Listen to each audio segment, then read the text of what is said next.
قدسیہ کی آنکھیں آہستہ سے کھلیں، لیکن اس کی بصارت ابھی تک دھندلاہٹ کا شکار تھی۔ اسے ایسا محسوس ہو رہا تھا جیسے اس کا پورا وجود کسی بھاری پتھر کے نیچے دبا ہوا ہو۔ کمرے کا ماحول پرایا تھا، دیواروں کا رنگ، چھت کی اونچائی، سب کچھ اس کے جانے پہچانے گھر سے مختلف تھا۔ اچانک اسے یزدان کے کمرے کا وہ ہولناک منظر یاد آیا۔ اس نے ایک ہڑبڑاہٹ کے ساتھ اٹھنے کی کوشش کی، مگر زخموں کی ٹیس نے اسے واپس بستر پر ہی گرا دیا۔ اس کا سانس پھولنے لگا، دل کی دھڑکنیں سینے میں ہتھوڑوں کی طرح بج رہی تھیں۔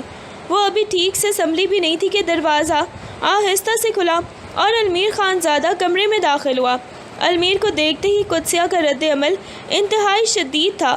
وہ جو چند لمحے پہلے نیم مردہ پڑی تھی، یک دم اٹھ کر بیٹھ گئی اور اس کی آنکھیں خوف سے پھیل گئیں۔ نہیں میرے قریب مت آنا، وہ پاگلوں کی طرح چلانے لگی۔ دور رہو مجھ سے یزدان، میں تمہارے پاس نہیں آؤں گی، مجھے جانے دو۔ المیر جو اس کے لیے پانی کا گلاس لے کر آیا تھا وہیں ٹھٹک گیا۔ قدسیہ کی آواز میں ایک ایسی وحشت تھی جو کسی زخمی جانور کی چیخ سے بھی زیادہ دلوز تھی۔ وہ اپنے ہاتھوں کو ہوا میں لہراتے ہوئے پیچھے ہٹنے لگی، جیسے المیر کا سایہ بھی اسے چھو لے تو وہ جل جائے گی۔ قدسیہ میری بات سنو، میں یزدان نہیں ہوں۔ المیر نے اپنی آواز کو جتنا ممکن ہو سکا نرم رکھنے کی کوشش کی، مگر قدسیہ کی کیفیت ایسی تھی کہ وہ اس کی بات سننے کے قابل ہی نہیں تھی۔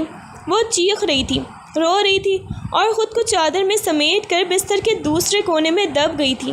اس کا پورا جسم ایک شدید کپکپاہٹ کے قبضے میں تھا اور المیر کی موجودگی اسے کسی بھی لمحے صدمے سے بے ہوش کر دینے کے لیے کافی تھی۔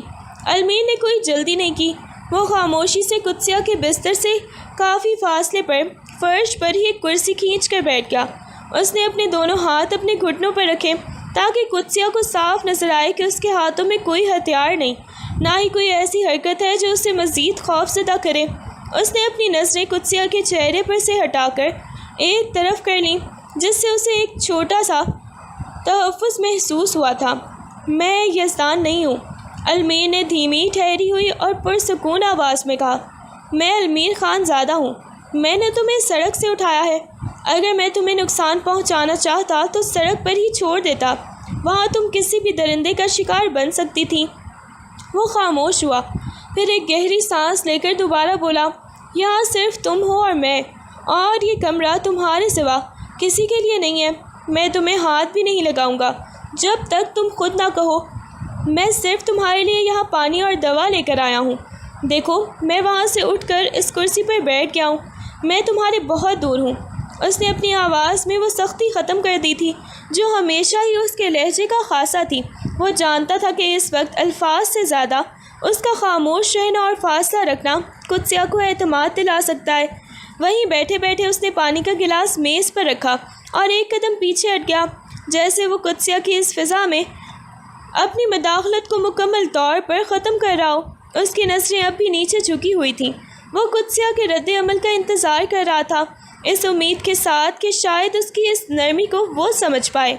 المیر نے میز سے پانی کا گلاس اٹھایا اور اسے ایک پلیٹ میں رکھی ادویات کے ساتھ بستر کے قریب والی چھوٹی میز پر رکھ دیا۔ وہ اب بھی فاصلہ برقرار رکھے ہوئے تھا، اس کی ہر حرکت میں ایک محتاط نرمی تھی۔ قدسیہ کی سانسیں ابھی بوچھل تھیں، اس کی آنکھیں المیر کے ہر ایک اشارے کا پیچھا کر رہی تھیں، جیسے وہ کسی شکاری پر نظر رکھے ہوئے ہو۔ یہ ادویات تمہارے زخموں کے لیے ہیں، المیر نے دھیمے لہجے میں کہا، اور یہ پانی، تم بہت کمزور ہو چکی ہو، اگر تم خود نہیں اٹھ سکتی تو میں یہیں رکھ دیتا ہوں، تم جب چاہو لے لینا، میں کمرے سے باہر جا رہا ہوں۔ المیر پلٹا اور دروازے کی طرف بڑھنے لگا۔ قدسیہ نے اسے جاتے ہوئے دیکھا، لیکن جیسے ہی اس نے اپنی نفس کو محسوس کرنے کی کوشش کی، اسے شدید چکر آئے اور اس کا سر دوبارہ تکیے میں ہی دھس گیا۔ اس کی بے بسی اس کی اپنی آنکھوں میں آنسو بن کر تیرنے لگی۔ وہ پیاس سے نڈھال تھی، اس کا گلا سوکھ کر کانٹا ہو چکا تھا، مگر جسم میں اتنی جان نہیں تھی کہ وہ اٹھ کر گلاس تک بھی پہنچ سکے۔ اس نے کانپتے ہوئے ہاتھوں سے بستر کی چادر کو مٹھی میں بھینچا۔ وہ چاہ کر بھی المیر کو مدد کے لیے نہیں بلا سکتی تھی، خوف اب بھی اس کی زبان پر تالا ڈالے ہوئے تھا۔ وہ وہیں پڑی پانی کے گلاس کو دیکھتی رہی جب کہ اس کے اعصاب جواب دے رہے تھے۔ المیر دروازے پر رک کر پلٹا، اس نے قدسیہ کی اس بے بسی کو دیکھ لیا تھا۔ وہ ایک قدم آگے بڑھا، پھر رک گیا۔ جیسے وہ اس کی عزت نفس کی دیوار کو نہیں توڑنا چاہتا تھا۔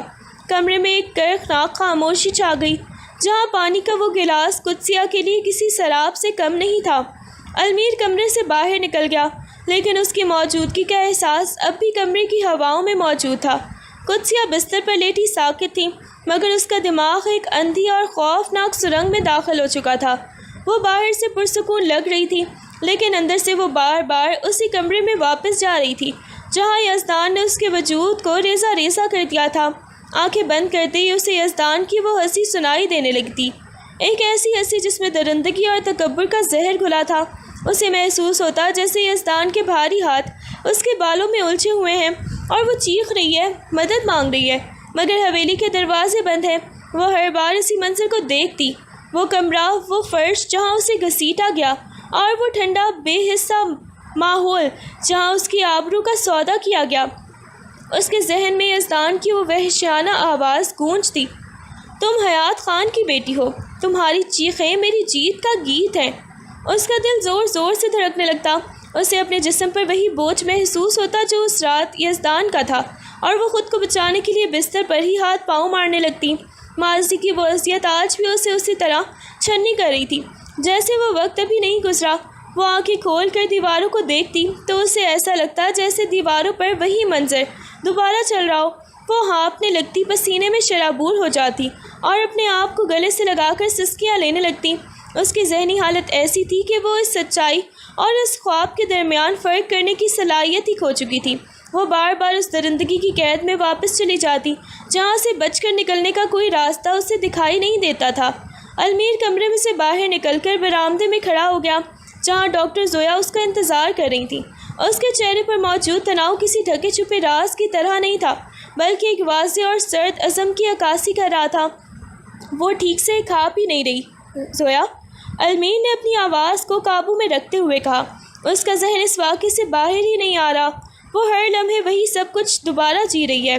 ڈاکٹر زویا نے ایک گہری سانس لی اور اپنی فائل بند کرتے ہوئے بولی، المیر، یہ ایک شدید نفسیاتی صدمہ PTSD ہے۔ جسمانی زخم تو وقت کے ساتھ بھر جائیں گے، لیکن روح پر لگے گھاؤ گہرے ہیں۔ اسے مسلسل ایک محفوظ ماحول کی ضرورت ہے۔ اگر اس نے دوبارہ کسی مرد کو دیکھا یا اسے ذرا بھی احساس ہوا کہ وہ قید ہے تو وہ مکمل طور پر ٹوٹ جائے گی۔ المیر نے دیوار پر ہاتھ رکھا، اس کی انگلیاں سختی سے بھینچ گئیں۔ میں نے اسے بچایا ہے اور میں اسے اس حال میں نہیں چھوڑوں گا۔ مجھے پرواہ نہیں ہے کہ اس کے لیے مجھے دنیا کی کس حد تک جانا پڑے، میں اسے ہر صورت ٹھیک کرنا چاہتا ہوں، چاہے اس کے لیے مجھے اپنا پورا وقت، اپنی تمام تر توانائیاں اس کے نام ہی کرنی پڑیں، لیکن اس کی بحالی میں وقت لگے گا۔ زویا نے خبردار کیا۔ وقت میرے پاس ہے، المیر نے ٹھوس لہجے میں بات کاٹی۔ تم بس یہ بتاؤ کہ اسے اس صدمے سے نکالنے کے لیے کیا کرنا ہوگا۔ میں اسے وہ ہر خوشی اور سکون دوں گا جو اس کے ماضی نے اس سے چھین لیا ہے۔ یہ لڑکی اب میری ذمہ داری ہے اور میں اپنے کام میں کبھی ناکام نہیں ہوتا۔ اس کے لہجے میں موجود وہ ٹھوس یقین ڈاکٹر زویا کو بھی چونکا گیا۔ یہ صرف ایک ہمدردی نہیں تھی، یہ المیر کا وہ جنون تھا جو ایک بار کسی بات پر ٹھن جائے تو اسے پورا کر کے ہی دم لیتا تھا۔ المیر نے حویلی کے پرانے اور ویران کمرے سے باہر قدم رکھا تو اس کی شخصیت میں ایک الگ ہی لرزہ خیز تبدیلی آ چکی تھی۔ وہ اب صرف ایک سرد مزاج انسان نہیں بلکہ ایک قلعہ بند محافظ لگ رہا تھا۔ اس نے اپنے خاص بااعتماد ملازمین یاور اور اس کے چند ساتھیوں کو فوراً طلب کیا۔ حویلی کے بڑے صحن میں کھڑے ہو کر اس نے انتہائی ٹھوس لہجے میں ہدایات دینا شروع کر دی۔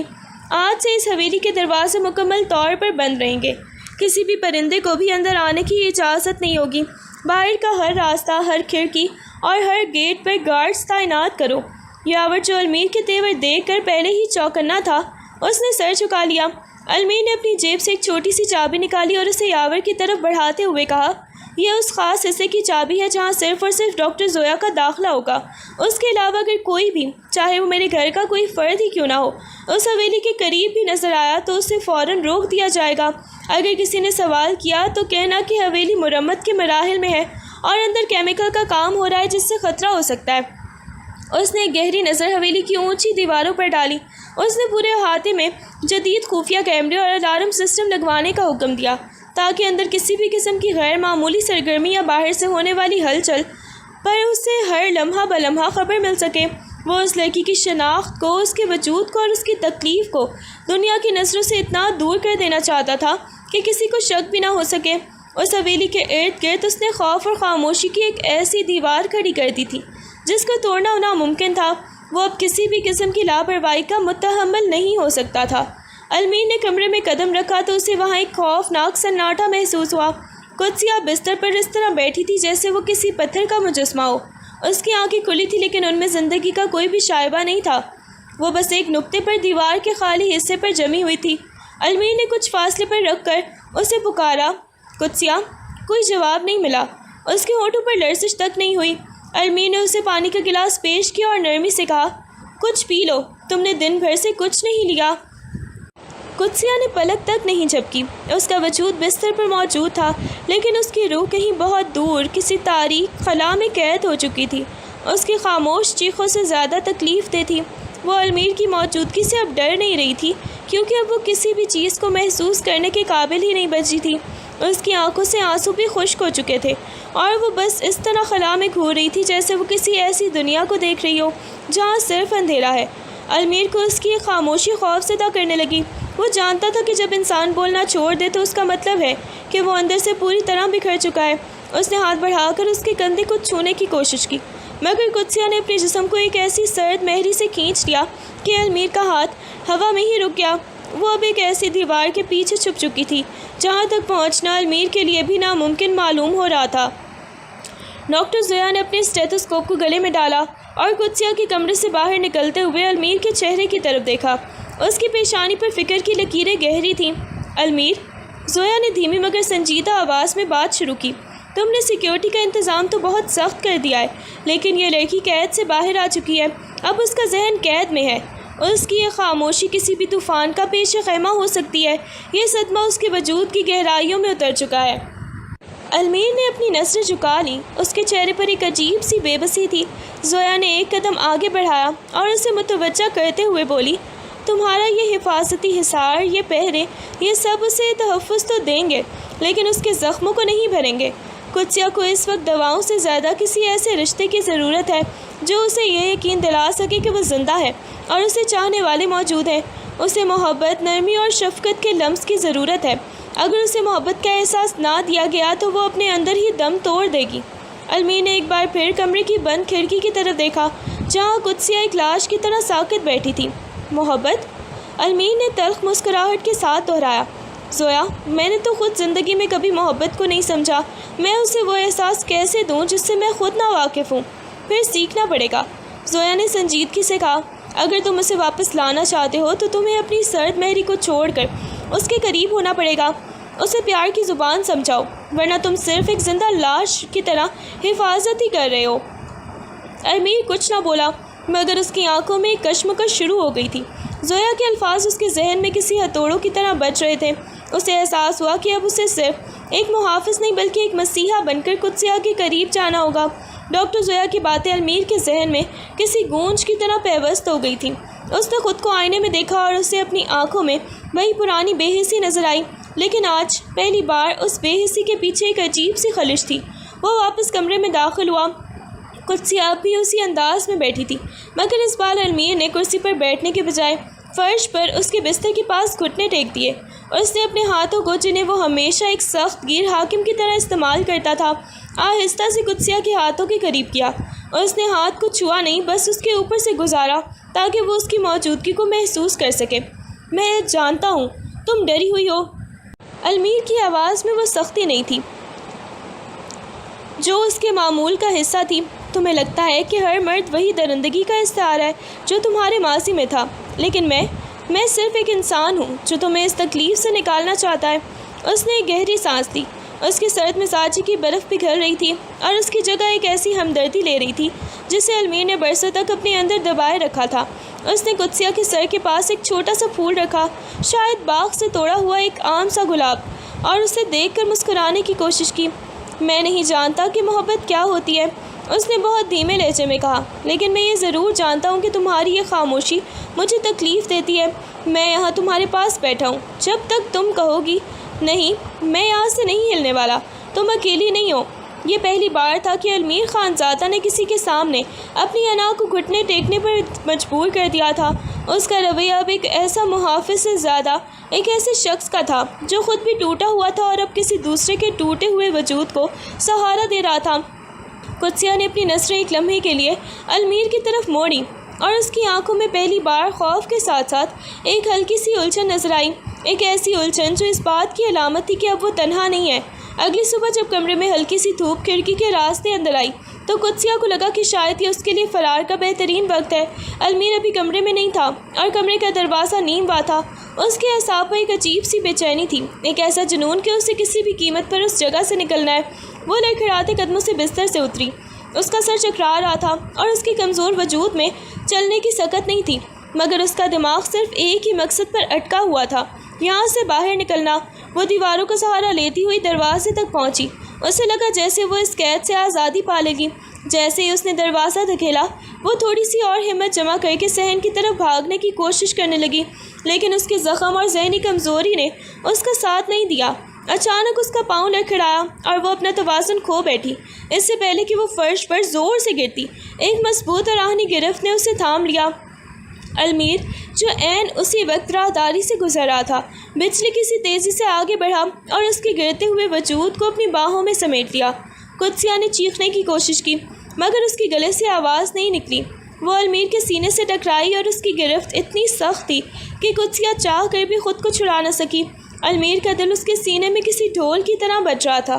اس نے اسے اپنے بازوؤں میں محفوظ کیا اور اسے نیچے گرنے سے بچا لیا۔ قدسیہ، المیر نے اسے سختی سے تھامتے ہوئے کہا۔ اس کی آواز میں غصہ نہیں بلکہ ایک گہرا خوف تھا۔ کہاں جا رہی ہو؟ کیا تمہیں نہیں معلوم کہ تم اتنی کمزور ہو؟ تم گر سکتی تھی۔ قدسیہ اس کی باہوں میں ساکت ہو گئی۔ اسے المیر کا سینہ اپنی پیشانی کے خلاف محسوس ہو رہا تھا۔ اس کے بازوؤں میں ایک ایسی گرمائش اور تحفظ تھا جو قدسیہ نے مدتوں سے نہیں محسوس کیا تھا۔ وہ چیخنا چاہتی تھی مگر اس کے اعصاب چل ہو گئے تھے۔ المیر نے اسے مضبوطی سے پکڑا اور اسے اٹھا کر واپس کمرے کی طرف لے جانے لگا، جبکہ قدسیہ کی آنکھوں سے آنسوؤں کی ایک لڑی بہہ نکلی۔ وہ بھاگنے میں تو ناکام ہو گئی تھی مگر اس لمحے پہلی بار اسے احساس ہوا کہ یہ ہاتھوں کی گرفت اسے مارنے کے لیے نہیں بلکہ اسے بچانے کے لیے تھی۔ المیر نے قدسیہ کو بستر پر احتیاط سے لٹا دیا مگر اس کا ہاتھ اب بھی اسی کے کندھے پہ اسے کے قریب تھا تاکہ وہ دوبارہ گرنے کی کوشش نہ کرے۔ کمرے میں خاموشی کا راج تھا جس میں قدسیہ کی تیز تیز سانسیں واضح سنائی دے رہی تھی۔ المیر نے ایک کرسی کھینچی اور اس کے بالکل سامنے بیٹھ گیا۔ اس نے کافی دیر تک قدسیہ کی آنکھوں میں دیکھا جن میں اب بھی خوف کی ایک دھند چھائی ہوئی تھی۔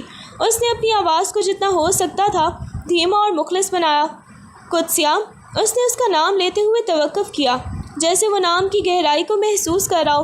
میں نے تمہیں نامعلوم حالت میں سڑک کے کنارے اس حالت میں پایا کہ تمہارے وجود پر زخموں کے نشان تھے۔ تم کون ہو؟ تمہارا تعلق کہاں سے ہے؟ اور تم اس حال میں وہاں کیسے پہنچی؟ اس نے گہری سانس لی اور اپنی بات جاری رکھی۔ اگر تم مجھے کچھ بتاؤ گی نہیں تو میں تمہاری مدد کیسے کروں گا؟ تمہارے خاندان والے تمہیں ڈھونڈ رہے ہوں گے یا شاید تم کسی ایسی مشکل میں پھنسی ہو جہاں سے نکلنے کے لیے تمہیں کسی کے سہارے کی ضرورت ہے۔ میں وہ سہارا بننا چاہتا ہوں۔ قدسیہ نے اپنی نظریں اٹھائی اور پہلی بار المیر کے چہرے کی طرف دیکھا۔ اس کی آنکھوں میں ایک ایسی اداسی تھی جو المیر کے دل کو چیر گئی۔ وہ خاموش رہی جیسے وہ اپنی ماضی کے کسی بھی لفظ کو زبان پر لا کر دوبارہ اس تکلیف کو نہیں جینا چاہتی تھی۔ پھر بہت دیر بعد اس کے ہونٹوں میں جنبش ہوئی۔ قدسیہ، وہ بہت دھیمی کانپتی ہوئی آواز میں بولی، میرا نام قدسیہ ہے، میں حیات خان کی بیٹی ہوں۔ اس کا نام لیتے ہی اس کی آواز میں ایک کرب تھا۔ المیر کا چہرہ تن گیا۔ حیات خان کا نام اس کے لیے انجان نہیں تھا۔ اس نے قدسیہ کے ہاتھوں کو دیکھا جو اب بھی کانپ رہے تھے۔ شناخت کا یہ سوال تو ختم ہو گیا تھا لیکن اس کے جواب نے المیر کے سامنے ایک نئی اور زیادہ پیچیدہ کہانی کے دروازے کھول دیے تھے۔ المیر قدسیہ کے کمرے سے باہر نکلا تو اس کے چہرے کے تاثرات پتھر کی طرح سرد اور سنگین ہو چکے تھے۔ اس نے فوراً یاور کو اشارہ کیا اور حویلی کی ایک نجی مطالعہ خانے اسٹڈی میں بھیجا۔ حیات خان کا نام سننا ہی اس کے لیے کافی تھا۔ وہ حیات خان جو کبھی علاقے کا بااثر شخص تھا مگر اب گمنامی کی دھند میں کھو چکا تھا۔ یاور، المیر نے میز پر رکھے کاغذات کو ایک طرف دھکیلا۔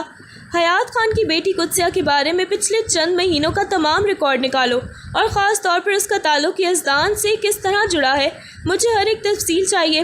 یاور نے ایک فائل میز پر رکھی المیر کے سامنے جس میں کچھ خفیہ رپورٹس اور علاقے کے لوگوں کے بیانات شامل تھے۔ علمیر نے جیسے ہی فائل کھولی اس کی آنکھوں کے سامنے ایک مکروہ حقیقت کھل کر سامنے آ گئی۔ یہ صرف ایک عام رشتہ نہیں تھا بلکہ ایک گہری سازش تھی۔ یزدان جو طاقت اور ہوس کا پجاری تھا، اس نے حیات خان کی معاشی مجبوریوں کو فائدہ اٹھایا تھا اور قدسیہ کو اپنے گھر میں ایک قیدی کی طرح لایا تھا جس کا مقصد حیات خان کی جائیداد پر قبضہ کرنا تھا۔ علمیر پڑھتا گیا اور اس کی گرفت کاغذات پر سخت ہوتی گئی۔ فائل میں لکھا تھا کہ یزدان نے قدسیہ کے ساتھ کیے گئے ظالمانہ سلوک کو چھپانے کے لیے اسے پاگل قرار دینے کی کوشش کی تھی۔ یہ سن کر کہ یزدان نے کس بے دردی سے قدسیہ کی زندگی برباد کی تھی، علمیر کے اندر غصے کی ایک ایسی لہر دوڑی جو پہلے کبھی نہیں دیکھی تھی۔ یزدان، علمیر نے دانت پیستے ہوئے یہ نام لیا۔ اسے اب سمجھ آیا کہ قدسیہ کیوں اتنی ڈری ہوئی تھی اور کیوں اسے ہر مرد سے نفرت تھی۔ یہ صرف ایک حادثہ نہیں تھا، یہ ایک انسانیت سوز ظلم تھا جس کا شکار قدسیہ بنی تھی۔ اب علمیر کے لیے یہ معاملہ صرف ایک لاوارث لڑکی کی مدد تک محدود نہیں رہا تھا، بلکہ یہ اس درندے یزدان کے خلاف ایک ذاتی جنگ کی شروعات بن چکا تھا۔ اس نے فائل بند کی جس میں قدسیہ کی بربادی کی پوری داستان قید تھی اور ایک فیصلہ کو نظر دروازے کی طرف ڈالی۔ اب قاتل کو اس کے کیے کی سزا ملنی تھی۔ علمیر کمرے سے باہر نکلا تو اس کی شخصیت کا محور بدل چکا تھا۔ قدسیہ کے منہ سے حیات خان کا نام سن کر جو آگ اس کے اندر بھڑکی تھی وہ اب انتقام کی شکل اختیار کر رہی تھی۔ اس نے اپنے دفتر کے بند دروازے کو اندر سے مقفل کیا اور اپنے پرانے موبائل فون سے ایک خفیہ نمبر ڈائل کیا۔ یاور، علمیر کی آواز میں ایک ایسا ٹھہراؤ تھا جو کسی بھی ہنگامی صورتحال میں خوف پیدا کرنے کے لیے کافی تھا۔ مجھے یزدان کے ہر ٹھکانے اور ہر اس معاملے کی تفصیلات چاہیے جہاں وہ قانون کی گرفت سے بچتا رہا ہے، اس کے ہر کاروباری لین دین، اس کی غیر قانونی رابطوں اور خاص طور پر اس رات کے واقعات کا پورا خاکہ جس نے قدسیہ کو اس حال تک پہنچایا۔ اس نے میز پر پڑے ہوئے کاغذات کو ایک طرف کیا اور کمپیوٹر کھول لیا۔ وہ جانتا تھا کہ یزدان جیسے انسان کو صرف مارنا کافی نہیں، اسے اس کی انا، اس کے اقتدار اور اس کے تکبر کے ساتھ برباد کرنا ضروری ہے۔ علمیر نے ان تمام تصاویر اور میڈیکل رپورٹس کو ایک خفیہ فولڈر میں منتقل کیا جو ڈاکٹر زویا نے قدسیہ کے زخموں کے بارے میں تیار کی تھی۔ وہ یزدان کے خلاف ایک ایسی جال بچھانا چاہتا تھا جس سے نکلنا اس کے لیے محال ہو جائے۔ اس نے اپنے با اعتماد نیٹ ورک کو پیغام بھیجا کہ وہ یزدان کے قریبی لوگوں میں اپنی رسائی بڑھائیں۔ علمیر کا عزم اب واضح تھا، وہ اب صرف ایک محافظ نہیں بلکہ ایک جج اور جلاد کا کردار ادا کرنے والا تھا۔ اس نے اپنی میز پر پڑی یزدان کی ایک پرانی تصویر کو غور سے دیکھا اور اس پر اپنی انگلیاں پھیرتے ہوئے ایک سرد مسکراہٹ کے ساتھ خود سے کہا، تم نے جس کی زندگی تباہ کی ہے اب اسی کا سایہ تمہارا پیچھا کرے گا اور اس بار یہ سایہ تمہیں موت سے پہلے تر پائے گا۔ علمیر کا انتقام کا یہ منصوبہ اس قدر خاموش اور منظم تھا کہ یزدان کو بھنک بھی نہیں پڑنے والی تھی کہ اس کے گرد موت کا گھیرا تنگ کیا جا رہا ہے۔ علمیر کمرے میں داخل ہوا تو اس کے ہاتھ میں ایک چھوٹی سی کتاب تھی جو اس نے قدسیہ کے لیے تلاش کی تھی۔ وہ جانتا تھا کہ وہ ابھی بات کرنے کی قابل نہیں، اس لیے شاید کچھ کہانیاں یا شاعری اسے اس اندھیری کوٹری سے باہر نکالنے میں مدد کر سکیں۔ اس نے بستر کے قریب بیٹھ کر کتاب کھولی اور بہت دھیمی آواز میں کچھ اشعار پڑھنا شروع کیے۔ علمیر کی آواز میں ایک ایسا سکون تھا جو اس کی عام زندگی کی سختی سے بالکل مختلف تھا۔ وہ ایک طویل نظم پڑھ رہا تھا جس میں امید اور نئے شہر کا ذکر تھا۔ پڑھتے پڑھتے اس نے ایک جگہ پر ایک جملہ غلط ادا کیا جس پر وہ خود ہی مسکرا دیا اور سر کھجانے لگا۔ معاف کرنا، میں نے شاید یہ بہت وقت پہلے پڑھا تھا۔ کمرے میں خاموشی چھا گئی۔ اچانک علمیر نے دیکھا کہ قدسیہ کی نظریں اس کے چہرے پر جمی ہیں۔ اس کے خشک ہونٹوں پر ایک انتہائی معمولی، جیسے کوئی سوکھی ہوئی کلی کھلنے کی کوشش کر رہی ہو، ایک جنبش ہوئی۔ وہ ایک لمحے کے لیے مسکرائی، شاید علمیر کی اس سادگی پر یا اس کی کوشش پر۔ یہ تبسم بہت مختصر تھا، بس ایک پلک جھپکنے کی دیر کا، لیکن علمیر کے لیے یہ کسی بہت ہی بڑی کامیابی سے کم نہیں تھا۔ اس کی آنکھوں میں ایک چمک سی آ گئی۔ اس نے کتاب کو احتیاط سے بند کیا اور قدسیہ کی طرف دیکھا۔ قدسیہ نے فوراً اپنی نظریں نیچے جھکا لیں جیسے اسے اپنی اس مسکراہٹ پر شرمندگی ہوئی ہو، لیکن اس کے چہرے سے وہ مردنی جو پچھلے کئی دنوں سے بسیرا کیے ہوئے تھی کچھ کم ہوتی دکھائی دی۔ یہ اس کے اندر زندگی کی ایک چھوٹی سی دستک تھی جسے علمیر نے محسوس کر لیا تھا۔ اس دن کا موسم کچھ بوجھل سا تھا۔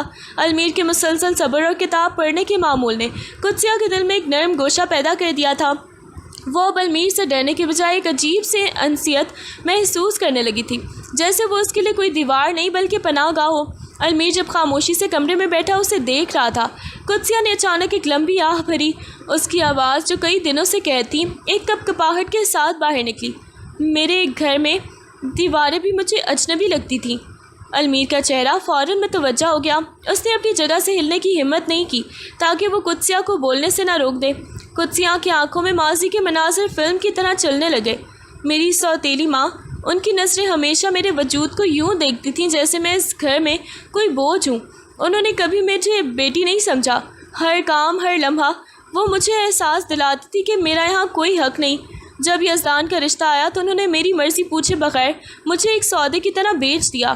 وہ رک گئی، اس کے گلے میں سسکی اٹک گئی۔ اس نے المیر کی طرف دیکھا جس کی آنکھوں میں ہمدردی کا سمندر ٹھاٹھے مار رہا تھا۔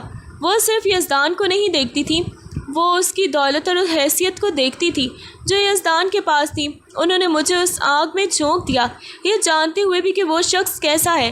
اس گھر میں مجھے کبھی سکون نہیں ملا، صرف تنہائی تھی اور وہ تکلیف دہ باتیں جو میری روح کو روز تھوڑا تھوڑا کر کے مارتی تھیں۔ حویلی میری پناہ گاہ نہیں، وہ تو میری قبر بن چکی تھی۔ قدسیہ نے اپنی پیشانی پر ہاتھ رکھا جیسے یادوں کا یہ بوجھ اس کے سر کو پھاڑ رہا ہو۔ یہ پہلی بار تھا کہ اس نے اپنی کہانی کا وہ حصہ المیر کو بتایا تھا جو یزدان کے ظلم سے بھی زیادہ اذیت ناک تھا۔ اپنوں کا دھوکہ۔ المیر نے محسوس کیا کہ قدسیہ کا صدمہ صرف یزدان کی درندگی نہیں بلکہ اس گھر کی بے حسی بھی ہے۔ اس نے دھیمی آواز میں جواب دیا، اب وہ گھر نہیں، اب وہ صرف ایک بھیانک خواب ہے۔ تم یہاں محفوظ ہو۔ المیر کے لیے قدسیہ کا ماضی بتانا ایک ایسا موڑ تھا جس نے اس کے عزم کو مزید فولادی بنا دیا تھا۔ وہ اب صرف ایک محافظ نہیں تھا بلکہ ایک محافظ حصار بن چکا تھا۔ اسے معلوم تھا کہ یزدان اور اس کے حواری کس طرح کسی بھی لمحے اس کی تلاش میں نکل سکتے ہیں اور وہ قدسیہ کو کسی قیمت پر دوبارہ ان درندوں کی رسائی میں نہیں آنے دے سکتا تھا۔ اس رات المیر نے پوری حویلی کے بیرونی حصار کو مزید مستحکم کرنے کا فیصلہ کیا۔ اس نے اپنے سب سے قابل اعتماد گارڈز کو چاروں طرف تعینات کیا اور حکم دیا کہ حویلی کے ارد گرد کی لائٹس کو رات بھر بند رکھا جائے تاکہ باہر سے آنے والا کوئی بھی شخص حویلی کی موجودگی کو بھانپ نہ سکے۔ اس نے کمرے کے اندر میں تبدیلیاں کر دی تھیں، کھڑکیوں کی شیشوں پر موٹے پردے لگوا دیے تھے تاکہ باہر کی روشنی کا کوئی بھی سایہ قدسیہ کے لیے پریشانی کا باعث نہ بنے۔ کمرے کے بیرونی دروازے کے ساتھ ہی ایک چھوٹی سی میز رکھ دی تھی جہاں المیر خود اکثر رات گزارتا تھا تاکہ وہ اس کے کمرے میں داخل ہونے والے ہر قدم سے باخبر رہے۔ جب بھی کوئی ملازم کمرے میں کھانا یا کوئی ضروری کی چیز لاتا، المیر خود اس کے سامنے کھڑا ہوتا۔ اسے کسی کو بھی قدسیہ کے کمرے کے پاس جانے کی اجازت نہیں دی تھی۔ وہ اس کی ہر ضرورت کو خود پورا کرتا، پانی دینا ہو، کتاب پڑھ کر سنانی ہو یا ڈاکٹر زویا کے ساتھ مشاورت کرنی ہو۔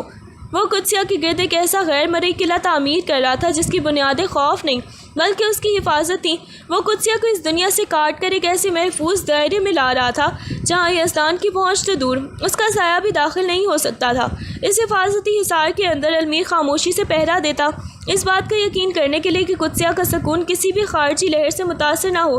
حویلی کے بڑے اور خاموش کمروں میں اب ایک عجیب سی فضا تھی۔ باہر کی دنیا سے کٹ کر ان دونوں کے درمیان فاصلے آہستہ آہستہ سکڑ رہے تھے۔ المیر کا زیادہ تر وقت اب قدسیہ کے کمرے میں یا اس کے باہر برآمدے میں ہی گزرتا جہاں سے وہ اس کی ہر حرکت پر نظر رکھ سکتا تھا۔ شام ڈلتے ہی جب حویلی کے اونچے ستونوں کے سائے فرش پر پھیل جاتے، المیر وہاں آ کر بیٹھ جاتا۔ وہ اب اسے صرف دوا یا پانی نہیں دیتا تھا بلکہ وہ گھنٹوں خاموشی سے اسے اپنے کام کرتے ہوئے دیکھتا رہتا۔ قدسیہ پہلے کی طرح خلا میں نہیں گھورتی تھی، وہ المیر کے سائے کو اپنے قریب محسوس کر کے ایک عجیب سے اطمینان پاتی تھی۔ ایک شام جب ہوا میں خنکی تھی، قدسیہ نے اپنی کتاب المیر کی طرف بڑھائی۔ وہ کچھ پوچھنا چاہتی تھی مگر الفاظ نہیں مل رہے تھے۔ المیر نے کتاب لی اور اسے پڑھنا شروع کیا، لیکن اس بار وہ صرف کتاب نہیں پڑھ رہا تھا، وہ اپنے جذبات کی ترجمانی کر رہا تھا۔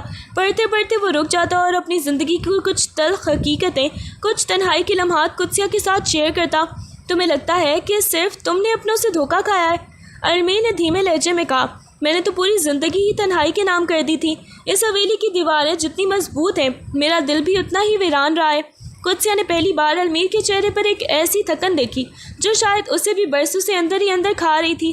اس لمحے ان دونوں کے درمیان وہ دیوار جو خوف اور اجنبیت نے کھڑی کی تھی گرنے لگی۔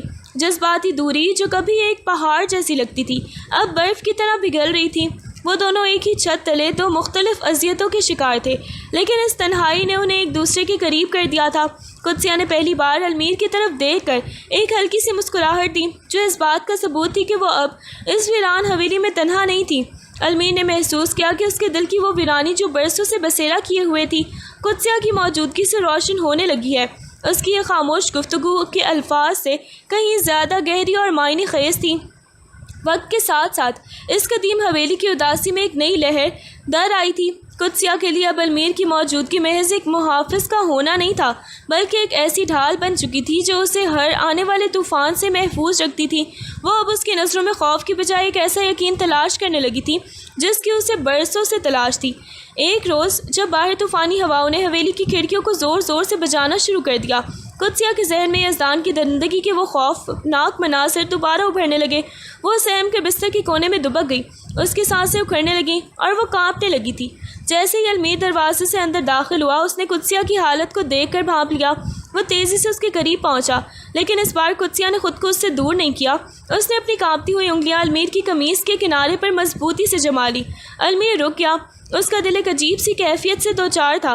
قدسیہ نے اپنی آنکھیں بند کر لیا اور اپنا سر المیر کے بازوؤں پر رکھ دیا۔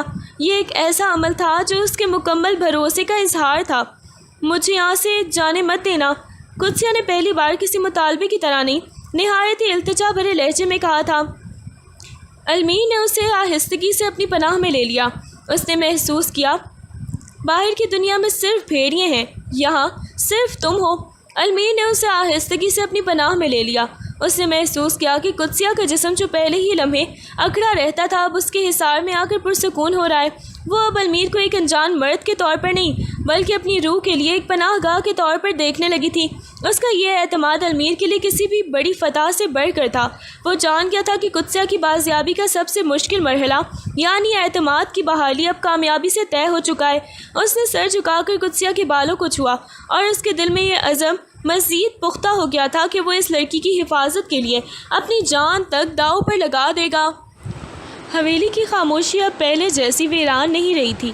قدسیہ کی آنکھوں میں زندگی کے آثار دیکھ کر المیر کو احساس ہوا کہ اب اسے ایک قدم اور آگے بڑھانا ہوگا، یزدان جیسے درندے سے چھٹکارا پانے اور قدسیہ کو ایک باعزت زندگی دینے کے لیے اس کے پرانے نام اور ماضی کے ساتھ جڑے ہر نشان کو مٹانا ضروری تھا۔ ایک شام جب کمرے میں ہلکی سی مشک کی خوشبو پھیلی ہوئی تھی، المیر نے قدسیہ کے سامنے بیٹھ کر اپنی بات کا آغاز کیا۔ اس کی آواز میں ایک ٹھوس ارادہ تھا، جیسے وہ کوئی پرانی فائل بند کر کے نئی کتاب کا صفحہ پلٹ رہا ہو۔ قدسیہ، اس نے نرمی سے پکارا، تمہارا ماضی ایک ایسا بوجھ ہے جس نے تمہیں برسوں تک قید رکھا تھا۔ اگر ہم چاہتے ہیں کہ دوبارہ سانس لے سکو تو ہمیں تمہاری شناخت کو بدلنا ہوگا، دنیا کے لیے، یزدان کے لیے اور یہاں تک کہ تمہارے اپنے لیے بھی۔ وہ قدسیہ اب ختم ہو چکی ہے۔ قدسیہ نے خاموشی سے المیر کی طرف دیکھا۔ اس کی آنکھوں میں حیرت تھی، مگر خوف کا وہ سایہ نہیں تھا جو پہلے ہر بات پر لرز اٹھتا تھا۔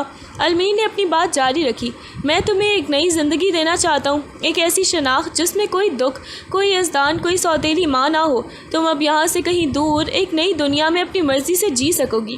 ہم تمہارے لیے نئے کاغذات، ایک نیا نام اور ایک نئی پہچان بنائیں گے۔ تم اب اپنی مرضی کی مالک ہوگی۔ قدسیہ نے گہری سانس لی۔ المیر کی آنکھوں میں اسے کوئی لالچ نہیں، صرف ایک مخلص مسیحا نظر آ رہا تھا۔ اس نے ہلکا سا سر ہلایا، جیسے وہ بھی اس بوجھ سے چھٹکارا پانے کے لیے تیار ہو۔ المیر نے اسے مسکرا کر دیکھا۔ اس نے پہلے ہی ایک منصوبہ بنا لیا تھا۔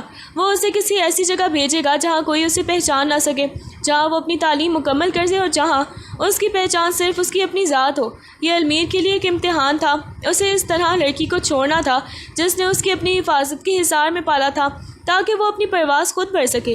اس کے دل میں ایک عجیب سی ٹیس اٹھی، لیکن وہ جانتا تھا کہ یہی اس کی محبت اور اس کی ذمہ داری کا تقاضا ہے۔ وہ اب قدسیہ کو ایک نئے نام سے دنیا میں واپس لانے کے لیے پرعزم تھا۔ المیر نے قدسیہ کی آنکھوں کو اپنی مضبوط بازوؤں میں تھاما۔ اس کی گرفت میں وہ یقین تھا جو ہر قسم کے شک اور خوف کو ختم کرنے کے لیے کافی تھا۔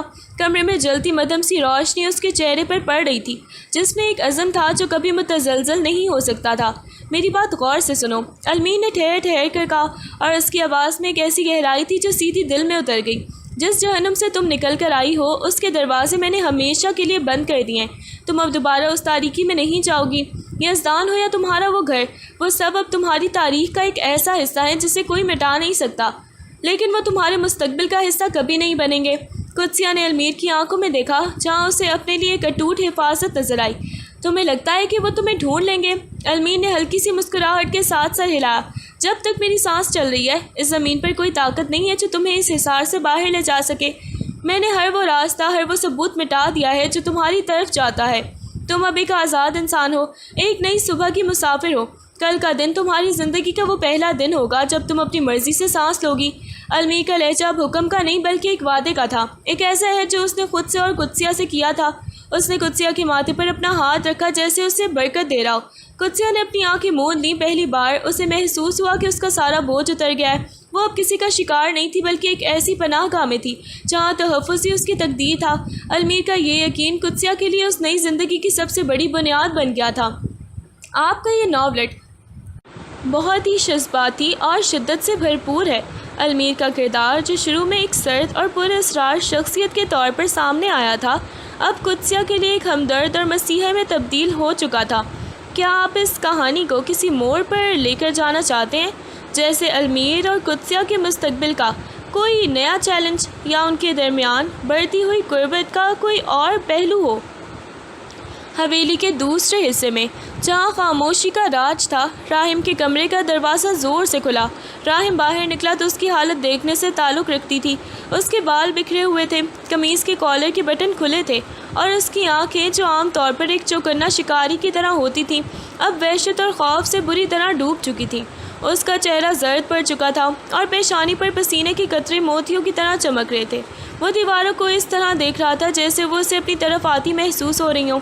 جیسے وہ برآمدے میں آیا، اس نے اپنے دونوں ہاتھ اپنے سر پر رکھ لی اور زور سے دبانے لگا، گویا وہ اپنے دماغ میں چلتے ہوئے کسی خوفناک منظر کو باہر نکال کر پھینکنا چاہتا ہو۔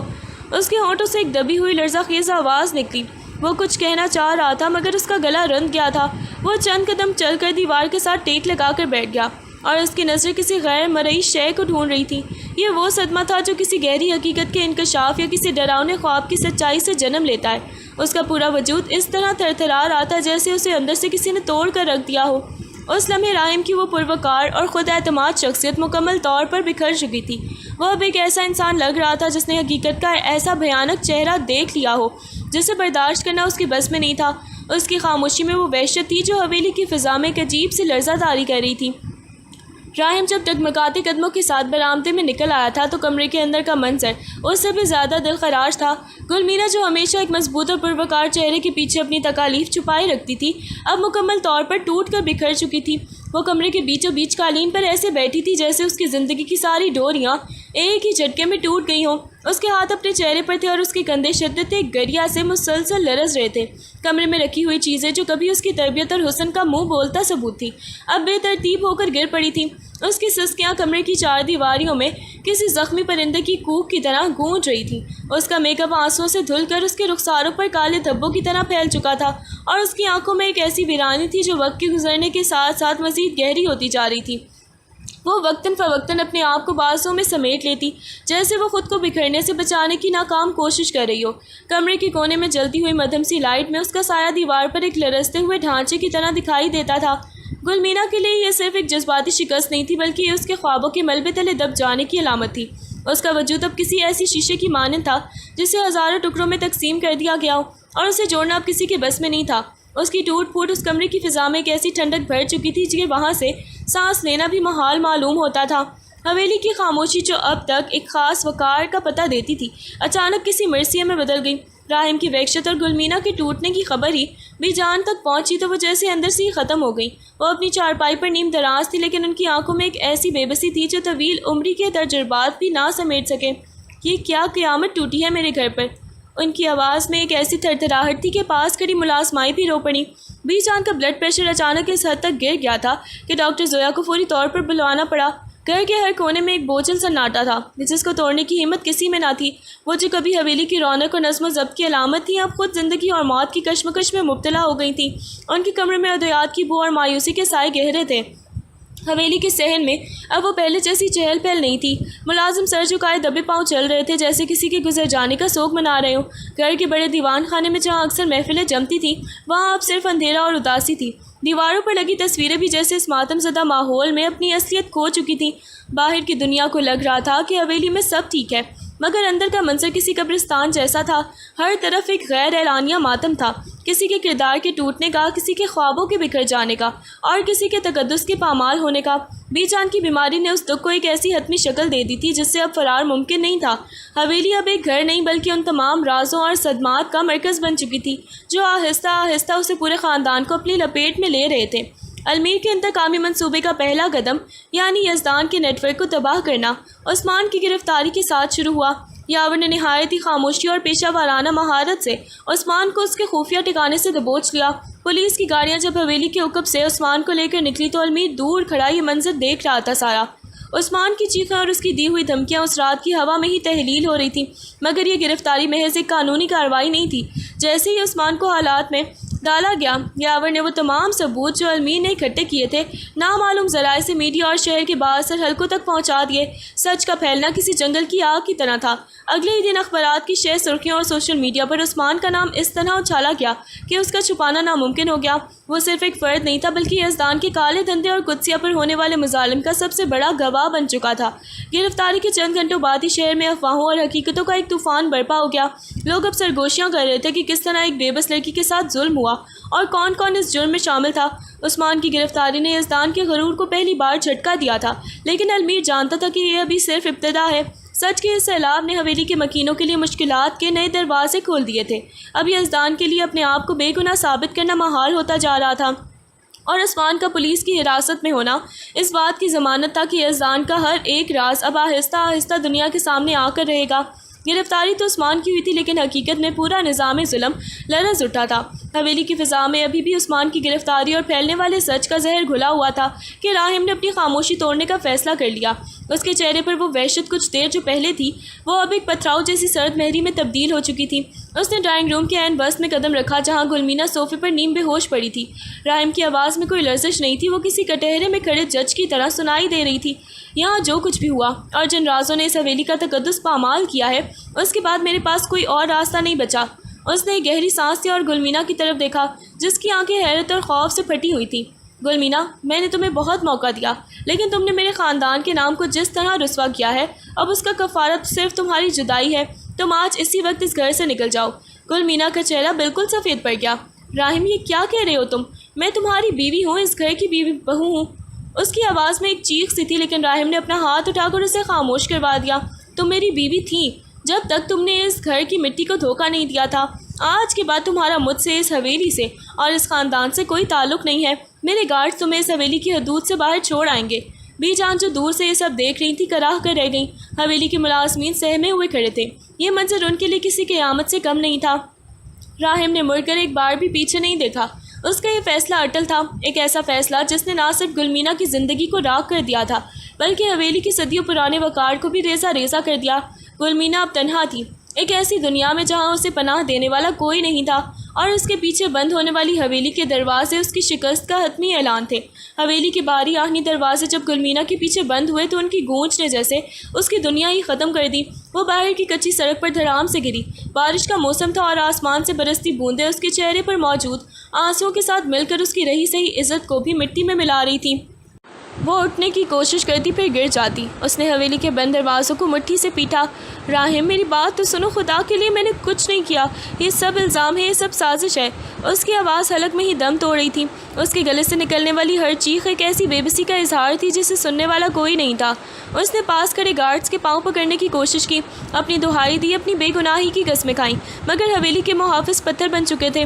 ان کے لیے اب وہ گھر کی مالکن نہیں بلکہ ایک ایسی داغ تھی جسے نکال باہر کرنا ان کا فرض تھا۔ گلمینہ نے اپنے دوپٹے کے کونے کو دانتوں میں دبا لیا تاکہ وہ چیخ نہ سکے، مگر اس کی سسکیاں اس کی روح کو چیر رہی تھیں۔ وہ زمین پر گھٹنوں کے بل بیٹھ کر کبھی آسمان کی طرف ہاتھ اٹھاتی تو کبھی بند دروازوں کو دیکھتی۔ وہ جانتی تھی کہ اس کے پاس ثبوت نہیں ہے اور اب اس کی کوئی بھی فریاد سننے والا نہیں تھا۔ اس کی آنکھوں سے بہنے والے ہر آنسو اس کے غرور کو بہا لے جا رہے تھے جس کے سہارے وہ برسوں سے اس حویلی میں رہ رہی تھی۔ اس کی تمام تر کوششیں رائگاں گئیں۔ نہ راہم باہر آیا، نہ کوئی ملازم اس کا ہمدرد بنا۔ وہ اس بے یقینی اور رسوائی کے بھنور میں اکیلی تھی جہاں اس کی بے گناہی کا شور سنائی دینے کے لیے کوئی کان نہیں تھا۔ اس کا رونا، اس کی منتیں اور اس کی بے بسی اب اس سڑک کے سناٹے کا حصہ بن چکی تھی۔ حویلی کے آہنی دروازوں کے باہر گلمینہ کی چیخیں اب بند ہو چکی تھیں، لیکن ان چیخوں کی گونج نے شہر کی خاموشی کو توڑ دیا تھا۔ اگلے ہی چند گھنٹوں میں یہ خبر پورے محلے میں آگ کی طرح پھیل گئی کہ بااثر اور معزز سمجھے جانے والے اس خاندان کی بہو کو گھر سے نکال دیا گیا ہے۔ گلیوں کے نکڑوں پر، چائے خانوں میں اور پڑوسیوں کے گھروں کی کھڑکیوں کے پیچھے اب صرف ایک ہی موضوع تھا، حویلی کا تماشا۔ پڑوسی جو کل تک اس خاندان کے سامنے جھکتے تھے اب دیواروں کے سائے میں کھڑے ہو کر چائے مگوئیاں کر رہے تھے۔ سنا تم نے؟ وہ جو حویلی کے لوگ خود کو خدا کے شریک سمجھتے تھے، آج ان کی عزت گلیوں میں رول رہی ہے۔ گلمینا تو بڑی پارسا بنی پھرتی تھی، آخرکار رنگ کھل ہی گیا۔ سماجی دباؤ اس قدر بڑھ چکا تھا کہ حویلی کے باہر لوگوں کا ہجوم جمع ہونا شروع ہو گیا تھا۔ کچھ تجسس سے بھرے تھے تو کبھی کچھ تماشا دیکھنے کے خواہش مند۔ میڈیا کی گاڑیاں حویلی کے سامنے آ کر رک گئیں اور کیمروں کی فلیش لائٹس اس اندھیری حویلی کے وقار کو مزید ننگا کر رہی تھی۔ بی جان جو کمرے میں بند تھی ان چیمہ گوئیوں کی آوازیں کھڑکیوں سے اندر آتی محسوس کر رہی تھی۔ ہر گزرتا لمحہ خاندان کی عزت کو ایک نئی دھڑکن کے ساتھ تار تار کر رہا تھا۔ راہم اندر بیٹھا اپنے ہاتھوں میں سر تھامے اس سماجی طوفان کو محسوس کر رہا تھا جو اس کی دہلیز تک آ پہنچا تھا۔ وہ جانتا تھا کہ اب وہ جس گلی سے گزرے گا وہاں کی انگلیاں اٹھائیں گی، وہ جس محفل میں جائے گا وہاں خاموشی چھا جائے گی۔ خاندان کی عزت جسے بچانے کے لیے اس نے گلمینا کو نکالا تھا اب خود تماشا بن چکی تھی۔ پڑوسیوں کی نظروں میں وہ وقار نہیں بلکہ اب ایک ایسا داغ تھا جسے مٹانا ناممکن تھا۔ یہ سماجی دباؤ حویلی کے مکینوں کے لیے دیواروں سے زیادہ تنگ اور خوفناک ثابت ہو رہا تھا، اور اس رسوائی کے بوجھ نے حویلی کے تقدس کو ہمیشہ کے لیے ختم کر دیا تھا۔ حویلی اب ایک ایسی عمارت بن چکی تھی جس کے در و دیوار پر شکست کے آثار نمایاں تھے۔ سماجی رسوائیوں اور خاندان کے بکھرتے ہوئے وقار نے راہم کے اعصاب کو اس طرح جھنجھوڑ دیا تھا کہ وہ اپنا توازن بھی کھو بیٹھا تھا۔ رات کے سناٹے میں حویلی کے سب سے نچلے کمرے سے جہاں المیر کبھی کسی زمانے میں تنہائی کاٹتا تھا اب راہم کی آہیں اور غصے کی چیخیں سنائی دیتی تھیں۔ اس نے خود کو شراب اور نشے کی ایسی تاریک دنیا میں غرق کر لیا تھا جہاں حقیقت کا سامنا نہ کرنا پڑے۔ اس کا کمرہ شیشے کی ٹوٹی ہوئی بوتلوں، بکھری ہوئی سگریٹ کی راکھ اور اس کے اپنے ہی ہاتھوں سے پھاڑی گئی فائلوں سے بھرا پڑا تھا۔ وہ نشے کی حالت میں کبھی دیواروں پر گھوسے مارتا تو کبھی زور زور سے ہنسنے لگتا۔ اس کے غصے کا کوئی رخ نہیں تھا، وہ کبھی گلمینا کی بے وفائی کو کوستا تو کبھی یزدان کو اپنی تباہی کا ذمہ دار ٹھہراتا۔ اس کی آنکھیں جو کبھی دبدبا رکھتی تھیں اب سرخ ہو کر پھٹ رہی تھیں۔ ایک بار جب ملازم نے دبے پاؤں پانی کا گلاس اندر رکھنے کی کوشش کی تو راہم نے میز پر رکھا ہوا گلدان اٹھا کر دیوار پر دے مارا۔ کسی کو اندر آنے کی ہمت کیسے ہوئی؟ اس کی آواز میں ایک ایسا وحشیانہ پن تھا کہ ملازم بھاگ کھڑا ہوا۔ اسے لگتا تھا کہ حویلی کی دیواریں اس کی طرف سمٹ رہی ہیں اور ہر طرف سے تانوں کی آوازیں آ رہی ہیں۔ وہ اپنا سر پکڑ کر بیٹھ جاتا مگر نشے کی وہ تپش اسے سکون دینے کی بجائے مزید بھڑکا دیتی۔ راہم جو کبھی اس حویلی کا سب سے باوقار فرد تھا اب ایک ایسا ڈھانچہ بن چکا تھا جو اپنے غصے اور نشے کی آگ میں خود کو جلا رہا تھا۔ حویلی کے اس گوشے میں اب کوئی راہم نہیں تھا بلکہ ایک ایسا دیوانہ مقیم تھا جو اپنی شکست کے ملبے تلے دب کر زندہ رہنے کی اذیت بھگت رہا تھا۔ یاور جو اس وقت ایک مشن کی تکمیل کے بعد حویلی سے کچھ فاصلے پر واقع اپنے خفیہ ٹھکانے پر موجود تھا، شدید بے چینی کا شکار تھا۔ عثمان کی گرفتاری کے بعد حالات تیزی سے بدل رہے تھے اور وہ سمجھ چکا تھا کہ اب یزدان کے آخری ٹھکانوں کو گرانے کے لیے المیر سے مشاورت ناگزیر ہے۔ اس نے المیر کا نمبر ملایا، فون کی گھنٹی بجتی رہی لیکن دوسری طرف سے کوئی جواب نہیں آیا۔ یاور نے ایک بار پھر کوشش کی، اس بار اس کی آواز میں چنچلاہٹ تھی۔ المیر کہاں ہو تم؟ صورتحال قابو سے باہر ہوتی جا رہی ہے۔ فون کی اسکرین پر کال اینڈڈ کا پیغام نمودار ہوا۔ یاور نے پھر کوشش کی مگر اس بار جواب میں صرف ایک بے جان پیغام ملا، مطلوبہ نمبر اس وقت بند ہے۔ یاور نے غصے سے فون میز پر پٹک دیا۔ اسے معلوم تھا کہ اس وقت المیر قدسیہ کے ساتھ کسی ایسی جگہ پر محفوظ ہے جہاں سے وہ دنیا سے مکمل طور پر کٹ چکا ہے، مگر یہ خاموشی المیر کی عادت نہیں تھی۔ یاور کے ذہن میں خدشات نے جنم لینا شروع کر دیا۔ کیا یزدان نے المیر کے ٹھکانے کا پتہ لگا لیا ہے یا پھر المیر نے خود کو اس قدر محفوظ حصار میں بند کر لیا ہے کہ اب وہ کسی کی بھی کال وصول کرنے کے لیے روادار نہیں؟ وہ کمرے میں ٹہلنے لگا۔ المیر کا فون بند ہونا اس بات کی علامت تھی کہ وہ شاید اس وقت ایک ایسے فیصلے کے قریب ہے جس میں دنیا کا کوئی دخل نہیں چاہیے۔ یاور کو بھی یہ ڈر تھا کہ کہیں المیر اپنی محبت اور قدسیہ کے تحفظ کے جنون میں خود کو خطرے میں تو نہیں ڈال رہا۔ وہ جانتا تھا کہ المیر کا یہ غائب ہونا کسی بڑے طوفان کا پیش خیمہ بھی ہو سکتا ہے۔ یاور نے اپنی پستول چیک کی اور گاڑی کی چابی اٹھائی۔ اس نے فیصلہ کر لیا تھا کہ اگر المیر رابطہ نہیں کر رہا تو اسے خود اس کی پناہ گاہ تک پہنچنا ہوگا۔ حویلی کی شان و شوکت جو کبھی دور دور تک مشہور تھی اب محض ایک کھنڈر کی مانند دکھائی دیتی تھی۔ حویلی کے مکینوں کے لیے اب وہاں رہنا ایک عذاب بن چکا تھا۔ وہ حویلی جو پہلے خاندان کی مرکزیت کی علامت تھی اب ایک ایسی جگہ بن چکی تھی جہاں ہر شخص دوسرے سے نظر چرانے پر مجبور تھا۔ راہم کے پاگل پن اور اس کے نشے کے بڑھتے ہوئے غلبے نے سب کو اس سے دور کر دیا تھا، کہ وہ ملازم جو برسوں سے اس خاندان کی خدمت کر رہے تھے اب ایک ایک کر کے کام چھوڑنے لگے تھے۔ وہ راہم کے کمرے کے پاس سے گزرتے ہوئے بھی کانپتے تھے اور ان کی نظروں میں راہم کے لیے خوف کے سوا کچھ نہیں بچا تھا۔ بی جان کی حالت نے رہی صحیح کسر بھی پوری کر دی تھی۔ وہ اب اپنے کمرے تک محدود ہو کر رہ گئی تھی اور ان کی زبان سے صرف دعائیں اور ہچکیاں ہی نکلتی تھیں۔ گھر کے دیگر افراد جو کسی زمانے میں راحم کے فیصلوں پر لبیک کہتے تھے اب اس سے کترانے لگے تھے۔ کسی میں بھی ہمت نہیں تھی کہ وہ راحم کے سامنے جا کر اسے اس کی تباہ حالی کا احساس دلائے۔ ڈائننگ ٹیبل پر جہاں کبھی پورا خاندان ایک ساتھ بیٹھ کر کھانا کھاتا تھا اب وہاں صرف ویرانی کا راج تھا۔ راحم تنہا وہاں بیٹھتا لیکن اس کے سامنے کوئی دوسرا نہ ہوتا۔ گھر کے کونوں میں ہونے والی سرگوشیاں اب چیخوں میں بدل چکی تھیں اور ہر کوئی اپنے لیے ایک الگ راستہ تلاش کر رہا تھا۔ حویلی کا یہ بکھراؤ صرف اخلاقی نہیں تھا بلکہ جذباتی بھی تھا۔ خاندان کے وہ رشتے جو کبھی محبت اور احترام سے جڑے تھے اب انا اور نفرت کی نظر ہو چکے تھے۔ ہر شخص راحم کے غصے سے بچنے کے لیے خود کو اپنے اپنے کمروں میں مقفل کر چکا تھا۔ یہ ایک ایسا گھر تھا جس کی چھت تو قائم تھی مگر اس کے ستون اندر سے پوری طرح کھوکھلے ہو چکے تھے۔ کوئی کسی کا پرسان حال نہیں تھا اور اس حویلی کے ہر فرد نے اپنے آپ کو اس تباہی کے مرکز سے کنارہ کش کر لیا تھا۔ گل مینا حویلی کے بھاری دروازے سے دھتکار دے جانے کے بعد امید کی آخری کرن لیے اپنے میکے پہنچی۔ اسے لگا کہ شاید وہاں اسے سکھ کا سانس ملے گا، اس کے والدین اس کے آنسو پوچھیں گے اور اسے اپنا لیں گے، لیکن اس کا یہ وہم اس وقت چکنا چور ہو گیا جب اس کے باپ نے اسے گھر کی دہلیز کے اندر قدم رکھنے سے ہی روک دیا۔ جس گھر کی عزت کا جنازہ نکل جائے اس گھر کی بیٹی کا ہمارے لیے کوئی وجود نہیں۔ اس کے باپ کے الفاظ پتھر کی طرح اس کے سینے پر لگے تھے۔ اس کی ماں جو کبھی اس پر جان چھڑکتی تھی اس وقت ایک کونے میں کھڑی پتھرا کر اسے دیکھ رہی تھی۔ اس کی آنکھوں میں ہمدردی نہیں تھی بلکہ ایک سماجی بدنامی کا خوف تھا جو گل مینا اپنے ساتھ لے کر آئی تھی۔ گلی کے لوگوں نے جنہیں خبر ہو چکی تھی تماشائیوں کی طرح اسے گھیر لیا۔ طنزیہ مسکراہٹیں اور چہمگوئیاں اس کے وجود کو نوچ رہی تھیں۔ اس کے اپنے بھائی جن کے لیے وہ کبھی فخر ہوا کرتی تھی اب نظریں چرائے کھڑے تھے۔ تم نے ہماری ناک کٹوا دی، اب کس منہ سے یہاں آئی ہو؟ اس کے بھائی نے کرخت لہجے میں کہا۔ گل مینا نے اپنی ماں کی طرف ہاتھ بڑھایا۔ ماں میں بے گناہ ہوں، مجھے راحم نے نکال دیا، میرا کوئی ٹھکانہ نہیں، مجھے یہاں پناہ دے دو۔ لیکن ماں نے خاموشی سے دروازہ اندر سے بند کر لیا۔ بند دروازے کی آواز گل مینا کے کانوں میں کسی موت کے اعلان جیسی گونجی۔ اس نے سڑک پر کھڑے ہو کر چیخنے کی کوشش کی مگر آواز اس کے حلق میں ہی دم توڑ گئی۔ اس کے اپنے سگے رشتے جنہیں وہ اپنی پناہ گاہ سمجھتی تھی آج اسے ایک بوجھ اور رسوائی کا نشان سمجھ کر ٹھکرا چکے تھے۔ وہ اب بے گھر لاوارث اور ہر طرف سے ٹھکرائی ہوئی ایک ایسی عورت تھی جس کے پاس نہ کوئی سایہ تھا اور نہ ہی کوئی سہارا۔ سڑک پر کھڑی وہ گل مینا جس کے قدم کبھی قالینوں پر بھی آہستہ پڑتے تھے آج آسمان تلے کھلی زمین پر ایک ایسی کچلی ہوئی شے تھی جسے کوئی بھی اپنے دامن سے لگانے کو تیار نہیں تھا۔ اس کا لاوارث ہونا ہی اب اس کی نئی پہچان بن چکا تھا۔ حویلی کی ویرانی میں بی جان کے کمرے کا دروازہ کافی عرصے بعد کھلا۔ بی جان جو بیماری اور صدمے کے باوجود اپنی انا اور حویلی کے تقدس کو قائم رکھنے کی کوشش میں تھی، انہوں نے اپنے کمرے میں راحم کو بلایا۔ راحم جو نشے اور غصے کی آمیزش سے ایک زندہ لاش بن چکا تھا بے دلی سے بی جان کے سامنے جا بیٹھا۔ بی جان نے اپنی کمزور اور کانپتی ہوئی انگلیاں راحم کے ہاتھ پر رکھیں لیکن راحم نے انہیں جھٹک دیا۔ راحم، بی جان کی آواز میں ایک ایسا ٹھہراؤ والی اداسی تھی جس نے کمرے کی فضا کو بھاری کر دیا۔ تم نے قدسیہ کو نہیں ڈھونڈا؟ تم اس سے اتنے غافل کیوں ہو رہے ہو؟ وہ تمہاری نظروں سے اوجھل ہو گئی اور المیر جیسے شخص کے چنگل میں جا گری۔ راحم کی آنکھیں جو سرخی سے بھری ہوئی تھیں ایک لمحے کے لیے رکیں۔ اس نے تلخی سے ہنسی۔ اسے ڈھونڈنے کی ضرورت کیا تھی بی جان؟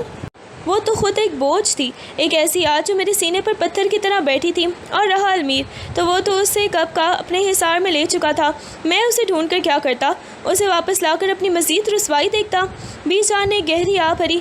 تم یہ نہیں سمجھ رہے کہ وہ صرف ایک لڑکی نہیں تھی، وہ اس حویلی کی وہ ساکھ تھی جس کے ذریعے تم یزدان کے کھیل میں مہرے استعمال کرتے تھے۔ المیر نے تمہیں شکست نہیں دی بلکہ تمہاری لاپرواہی نے اسے یہ موقع دیا ہے۔ تم نے قدسیہ کو اپنی انا کی بھینٹ چڑھا کر دراصل اپنے ہی پیروں پر کلہاڑی ماری ہے۔ راحم خاموش رہا لیکن اس کے چہرے کی سفیدی بڑھ گئی۔ بی جان نے مزید کہا، تم نے اسے نہیں ڈھونڈا کیونکہ تم اندر سے ڈر گئے تھے۔ تم جانتے تھے کہ اگر وہ واپس آئی تو وہ ان رازوں کو بے نقاب کر دے گی جو تم نے اتنی محنت سے چھپائے تھے۔ تمہارا سکون تمہاری کمزوری بن گیا اور اسی کمزوری کا فائدہ اٹھا کر المیر نے تمہارے گھر کے مکینوں کو توڑ دیا ہے۔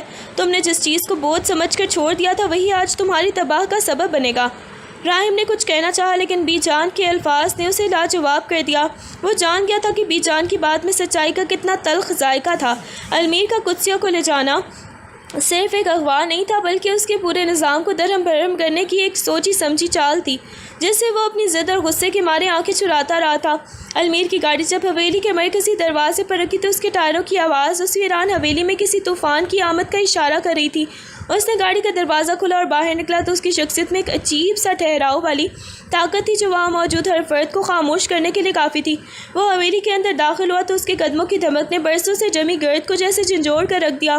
حویلی کے ملازمین جو اب تک اپنی بقا کی جنگ لڑ رہے تھے اسے دیکھتے ہی سہم گئے اور ایک ایک کر کے وہاں جمع ہونے لگے۔ بی جان جو اپنے کمرے میں نیم دراز تھیں آواز سنتے ہی اٹھ کر باہر آئیں اور حیرت سے المیر کو دیکھا جیسے وہ کسی بھوت کو دیکھ رہی ہوں۔ سب کی نگاہیں اس پر مرکوز تھیں۔ یہ کوئی نہیں جانتا تھا کہ اتنے دن تک وہ کہاں غائب رہا تھا اور کس حالت میں لوٹا ہے، لیکن المیر کے چہرے پر ایک ایسی خاموشی تھی جو کسی سوالیہ کا جواب دینے کے لیے تیار نہیں تھی۔ المیر کا چہرہ بالکل سپاٹ تھا، اس کی آنکھیں کسی گہری جھیل کی طرح ساکت تھی جن میں کوئی جذبہ نہیں چھلک رہا تھا۔ گھر کے افراد اسے گھیرے ہوئے تھے، کوئی اس کی خیریت دریافت کر رہا تھا تو کوئی اس کے غائب رہنے کی وجہ سے پوچھ رہا تھا، لیکن المیر کے لبوں پر ایک عجیب سی مہر خاموشی تھی۔ کسی کو خبر نہیں تھی کہ اس کے دور رہنے کے دوران بھی اس نے شہر سے دور ایک دوسری حویلی میں جو بندوبست کر رکھا تھا وہاں اصل حقیقت پل رہی تھی۔ المیر نے بڑی مہارت سے اپنی اس دوسری دنیا کا ذکر تک نہیں ہونے دیا جہاں قدسیہ اس کے زیر سایہ ایک نئی زندگی کی سانسیں لے رہی تھی۔ وہ سب کے سوالات سن کر صرف ایک ہلکی سی مسکراہٹ اپنے لبوں پر لاتا رہا، مگر اس مسکراہٹ میں وہ راز تھے جو اس کے سینے میں دفن تھے۔ حویلی کی دیواریں ان رازوں کی گواہ تھی جو المیر نے بڑی ہی احتیاط سے دنیا کی نظروں سے چھپا رکھے تھے۔ وہ جانتا تھا کہ اگر اس دوسری حویلی کا سراغ لگ گیا تو اس کا سارا منصوبہ خاک میں مل جائے گا۔ اسی اثنا میں راہم جو نشے اور غصے کی کیفیت میں کہیں سے نمودار ہوا، المیر کو دیکھتے ہی اس کے چہرے پر نفرت کی لہر دوڑ گئی۔ وہ المیر کے قریب آیا، اس کی آنکھیں سرخ تھیں اور آواز میں بھی تانوں کی بو تھی۔ اس نے المیر کے کندھے کو جھٹکا دیا اور بدمستی کے عالم میں بولا کہ کیا حویلی کا وارث ہونا اب صرف نام کا رہ گیا ہے کہ جب خاندان تباہی کے دہانے پر ہو تو وہ غائب ہو جاتا ہے اور جب سب کچھ لٹ جائے تو یوں منہ اٹھائے واپس آ جاتا ہے؟ راہم کی یہ طعنہ زنی المیر کے لیے کسی اہمیت کی حامل نہیں تھی۔ اس نے راہم کی طرف دیکھا، اس کی نظروں میں حقارت تھی جس نے راہم کو ایک لمحے کے لیے خاموش کر دیا۔ راہم مسلسل بڑبڑا رہا تھا کہ اس نے اپنی ذمہ داریاں چھوڑ کر کون سی دنیا بسائی ہے، مگر المیر نے اس کی ہر بات کو نظر انداز کرتے ہوئے حویلی کے مرکزی ہال کی طرف قدم بڑھا دیے جیسے وہ وہاں کسی بڑے فیصلے کے انتظار میں آیا ہو۔ اچانک حویلی میں ایک سنسنی سی پھیل گئی جب کسی ملازم کے ذریعے قدسیہ کے زندہ ہونے اور اس کے کہیں محفوظ مقام پر ہونے کی خبر چھن چھن کر آنے لگی۔ یہ خبر ایسی تھی کہ جیسے بند کمرے میں بم پھٹ گیا ہو۔ راہم کا چہرہ غصے سے نیلا پڑ گیا کیونکہ اسے لگا تھا کہ المیر نے قدسیہ کو اپنے قبضے میں لے رکھا ہے اور اسے مزید رسوا کرنے کا منصوبہ بنایا ہے۔ لیکن اس سے پہلے کہ کوئی بات آگے بڑھتی، حویلی کے باہر ایک گاڑی کے بریک لگنے کی آواز آئی۔ یزدان جس کی تلاش اب جنون کی حد تک پہنچ چکی تھی اپنی بیگم یعنی قدسیہ کو ڈھونڈتے ہوئے المیر کے ٹھکانے تک آ پہنچا تھا۔ وہ حویلی کے اندر داخل ہوا تو اس کے ہاتھ میں پستول تھی اور آنکھوں میں انتقام کی آگ۔ یزدان نے جیسے ہی المیر کو دیکھا وہ دھاڑ کر بولا کہ قدسیہ کہاں ہے، لیکن المیر اس کے سامنے چٹان کی طرح کھڑا رہا۔ اس نے کوئی ڈر نہیں دکھایا بلکہ یزدان کی آنکھوں میں آنکھیں ڈال کر اسے ایسی دھمکی دی کہ یزدان کے قدم بھی ایک لمحے کے لیے ڈگمگا گئے۔ المیر کی آواز میں ایک ایسی ٹھوس حقیقت تھی کہ یزدان کو احساس ہو گیا کہ اب قدسیہ اس کی پہنچ سے بہت دور نکل چکی ہے اور اب وہ خود اس معاملے کا مرکزی کردار بن چکا ہے۔ اس ہنگامے کے درمیان ہی کلائمیکس کا آغاز ہو گیا۔ ایک طرف راہم اپنی انا کی جنگ لڑ رہا تھا تو دوسری طرف یزدان کا انتقام تھا، اور درمیان میں المیر جو اپنی خاموش جنگ کے ذریعے سب کا خاتمہ کرنے آیا تھا۔ قدسیہ کی موجودگی کی خبر نے حویلی کے تمام تضادات کو ایک جگہ اکٹھا کر دیا تھا۔ المیر نے الماری سے کچھ فائلیں نکالی اور میز پر پٹک دیں۔ یہ وہ ثبوت تھے جن کی بنیاد پر یزدان اور راہم دونوں کے جرائم کا کچا چٹا کھلنے والا تھا۔ حویلی کے ہال میں ایک ایسی جنگ کا آغاز ہوا جہاں الفاظ کم اور ارادے زیادہ بول رہے تھے۔ المیر نے بلند آواز میں اعلان کیا کہ اب نہ یزدان کا ظلم چلے گا اور نہ راہم کی خود غرضی، بلکہ اب انصاف ہوگا جس کی وہ خود نگرانی کرے گا۔ حویلی کی فضا میں بارود کی بو تھی، سب کے چہروں پر خوف اور حیرت کے سائے تھے، اور المیر کی اس جنگ کا باقاعدہ آغاز ہو چکا تھا جو حویلی کی بنیادوں کو ہلانے کے لیے کافی تھی۔